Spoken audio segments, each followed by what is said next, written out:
katru janji bak Tuhan, patut alam turut serta. Langit pumoe patuh kun rapon, Allah petren lagum tanda. Berto gunung jikling merawong, jimuranggong aso edonya. Kun fayaku no kageken, hanso ek tenjak pesangga. Urang maksid atau bumo, alam jimu era bana. Laki tulong dumin sanyo, kasebono nebri bala. Ampun ya Allah. Kamu hanya juga boleh pam yang nak bekon juga boleh.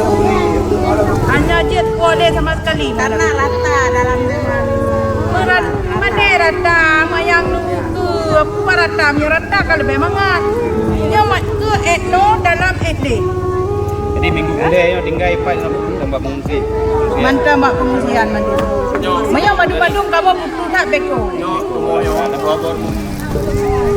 Berarti yang Nyo anak beko pak kapan pun kamu jemur. mana boleh juga mana beko uang. Anak boleh. Mana boleh. Karena punya jurungnya memandung butuh tak beko pertama dari rumah jalan pi haji mijak. Urang kan tumpang-tumpang jalan. Harapan masyarakat yang terdampak banjir, alat berat segera dikerahkan untuk semua kabupaten kota yang terdampak, biar rumah-rumah warga segera bisa dibantu untuk dibersihkan, jalan-jalanan untuk dibantu dibersihkan sehingga kegiatan masyarakat bisa aktivitas normal seperti biasa. Tanpa alat berat hari ini, maka warga sangat kesulitan untuk membersihkan rumah dan untuk kegiatan ekonomi lainnya.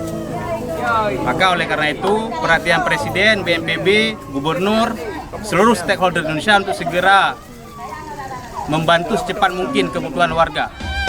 Berto gunung jikling merawong, jimeranggong asodonya. Kun fayaku no kageken, hanso ek tenjak pesangga. Urang maksid atau bumoe, alam jimu era bana. Laki tulong dumin sanyo. Kami berharap kepada pemerintah agar segera turun tangan agar semua bisa mendapat solusi yang terbaik.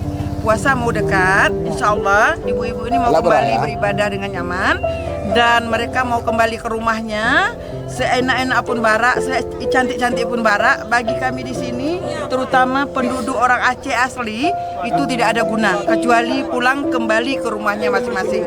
Kepada Bapak Prabowo yang terhormat, yang berbahagia, yang dipercayakan oleh Allah saat ini menjabat sebagai kepala negara untuk memikirkan hal ini secara signifikan. Kami rakyat Aceh menunggu dan menunggu, pasti menunggu ini semua insya Allah diridhai oleh Allah Subhanahu Wa Taala. Terima kasih.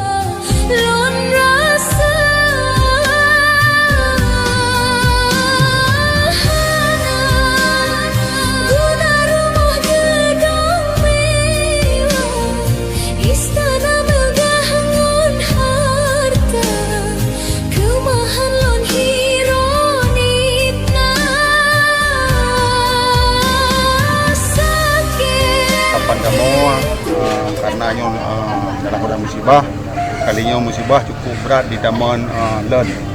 Jadi kamu membutuhkan alat berat, beko dengan metodam supaya kadang masyarakat dengan awal gelis bagah je ke bawah.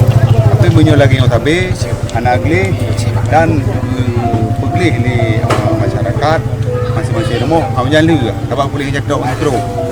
Belum tanah likit dan tanah mayang haji rata-rata kada 2 meter. Nah, hanya untuk harapan kamu, berarti alat berat iku ngemetodam. Semua meminta kepada pemerintah, kepala negara, Bapak Presiden, Gubernur, Kepala BNPB, semua pemimpin yang terlibat dalam penanganan bencana untuk bertindak cepat, mengerahkan segala alat beratnya, beko dan sebagainya untuk membantu warga membersihkan tempat-tempat secepat mungkin.